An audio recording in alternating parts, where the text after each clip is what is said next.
can I have you? You know, and then he looks at Gotti and say, I'm sorry, bro, is that you? Or if Gotti say, hell no, that ain't me. Hell no, but you can have her.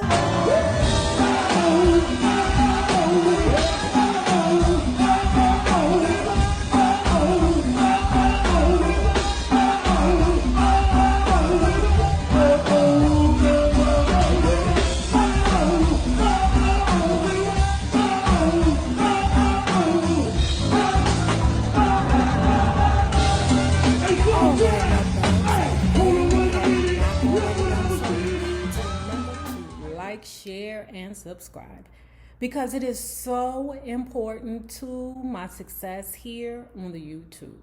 And if you are not a part of our Bella book club, please remember to hit the Patreon link below, and for a small $5 monthly fee you can be privy to all the shenanigans before YouTube gets it, if YouTube gets it. Now let's talk about Karrine Steffan's Confessions of Video Vxen, part 14. We left off yesterday. The biggest NBA player in the world is at the door. Now, he may not be the tallest, but he is massive, okay? I would hate. Well, hold on. Wait. Shaq is at the door, okay? Now, she said he wasn't the biggest star she had ever been with, but he was the biggest. Okay. She said as soon as Shaq came through the door, he looked around, assessed the situation, see what he needed to do to make him comfortable. Okay, you know, because she said she ain't had nothing in the house. Nothing. She said that her sunroom was empty. He saw that, you know, eventually he put, you know, stuff in her sunroom. But I'm saying to myself, why do you even need stuff in your son's room? I mean, we've gone through, like, I'm almost 3/4 done this book, and you've only mentioned your son I don't know how many times since you've been on this whole stroll, girl. He filled up the son's room, okay? You know he old big MFer, so he had to buy her another couch, a couch big enough for his big ass, okay? And, you know, of course, she said she had a 25-inch TV. That's not good enough for his big ass, girl. Everything got to be big. You know, he got her a big mattress, okay, to go for his big ass. She said that he felt so sorry for her in regards to her house being so empty that he reached in his pocket and pulled out a couple of $100 and gave it to her. Now, the way that she makes it seem that that's the reason why he gave her money. Hold tight. Karrine got a real jaded sense of reality, okay? And I'm not trying to bash Negroes, but you really have to understand the way that men think, okay? All I need her to do is stop trying to insult my intelligence and make it think that these men really messed with her, okay? Now, they probably, I think Shaq did mess with her, but she fucked it up. The next day, he put $10,000 in her account. She messed it up. Shaq made it very clear to her, you know, that, okay, I'm going to do these things for you, but you need to make sure that I'm in a comfortable space, physically and mentally. Right. He's not playing. This is a bartering system. If you do what I say do, then I'm going to take care of you. In fact, she said that that's what Shaq does a lot with his women. Now, I don't know if he's with Shawnee. I ain't trying to bring Shawnee into this. I don't friggin' know, okay? But as long as you do what he say, then you free to not do whatever it is you don't want to do. But you will have everything that you want. Don't be fooled by the size, okay? Because the curtains don't match the drapes, baby. They don't match. She thought he was joking at first. Joking. Nonetheless, although, you know, the curtains did not match the drapes, she said that sex with Shaq was fire. Let me tell you something. Let me tell you why sex with Shaq was fire. You know why? Because when them dudes that be like this, or like this, or like this, or whatever, when I tell you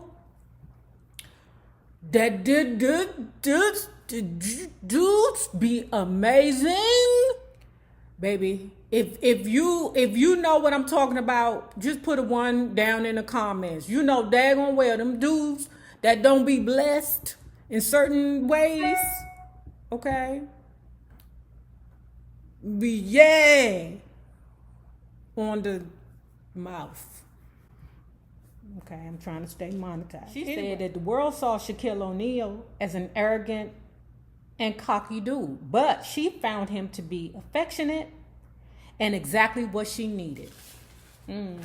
She said that from the first night she met him, now here we go, this is the reason why he gave her the couple of $100, okay? Because she make it seem like he felt bad for her. I mean, he probably did. I mean, he got money to give to everybody. But anyway, she said that, you know, she knew that the relationship was going to be this way in regards to a bartering system on the first night. She said that she hunched him the first night.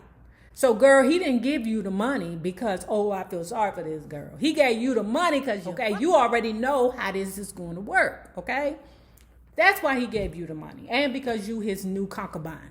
Okay. She said they only had sex 2 or 3 times during that 4-month period that they were together, okay? She said that he was like, I'm not going to be able to see you a lot, but just do what I tell you to do, and you're going to be taken care of. Oh, my God. And then I got disgusted with this, okay? She said what she remembered specifically about his sex.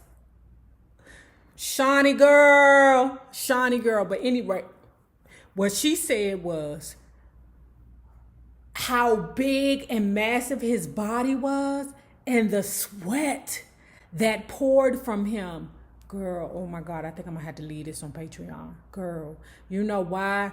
Cause them little ones, you know, they have to do it harder because they're smaller. You know what I'm saying? Like when you're longer, you know, the stroke can be bad. But when you're smaller, you gotta do that blicker like this. Beep, beep, beep, beep, beep, beep, beep, beep, beep, beep, beep, beep, beep, beep. She said that he would sweat profusely on her. She said so much so that her mattress be wet. She said one time he sweated so hard on her that she had to flip the mattress in order to find a dry spot. Oh my God. You have to love a man in order to have that. Like, I don't know, y'all. Oh my God. Like sometimes sweat can be sexy and seductive, but when you got that nigga raining on you, she said Shaq changed her life. He paid all them old bills that she was, you know, ignoring. You know, it's always a bill that you ignore somewhere, you know. I mean, my credit ain't the best. She said Shaq had changed her life financially. All them old bills that she was ignoring, he took care of. He paid her rent. I told you he didn't put some money in her son's room. That nigga ain't dead. The little baby ain't dead. And because Shaq's thing was, I need my women to concentrate on me. So I'm going to send you somebody to cook and clean for you. But then there were rules. The rules was, rule number 1 is keep your ass in the house. Okay, rule number 2, don't talk to nobody, and especially don't talk to nobody about me. This dizzy broad. Girl, all you had was 2 rules. Keep your ass in the house. Don't talk to nobody. And don't talk to nobody, especially about him. Okay? 2 rules, that's it.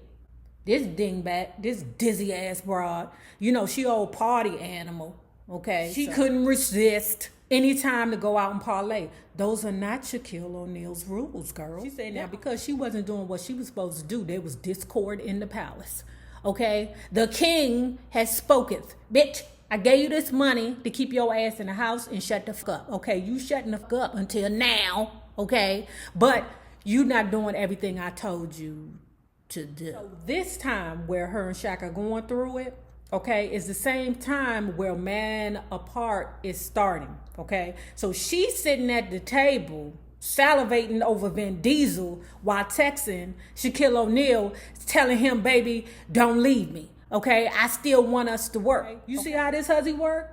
You see how she work? I mean, because, you know, when Man Apart started, she lost her boo, Shaquille O'Neal, but she found solace in Vin Diesel's pickle, okay? And then when Man Apart was over, you know, she said she felt emotional. So what did she do?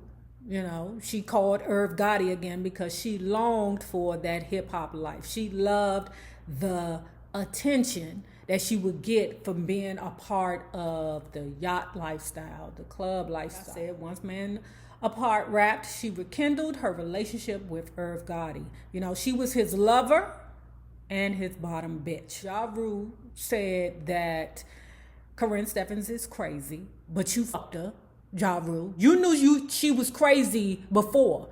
Irv Gotti knew that she was crazy. That's why I'm like, you men, men will secretly fuck a crazy girl.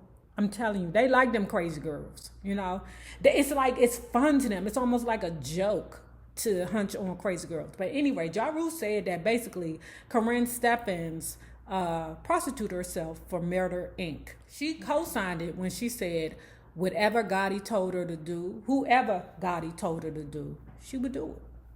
She said that they would do ecstasy pills from sunup to sundown. Child, listen, YouTube, I do not condone the use of illegal narcotics in any way. This is truly for entertainment purposes. I am not encouraging nobody to do that shit. Fuck that shit. That's not my life. Okay? Drugs is not my life. That's not what I do. Okay, especially some man-made shit. I'm not doing that. She said that when her and Irv Gotti was together, she said she couldn't even speak of some of the escapades they did while they was high and drunk.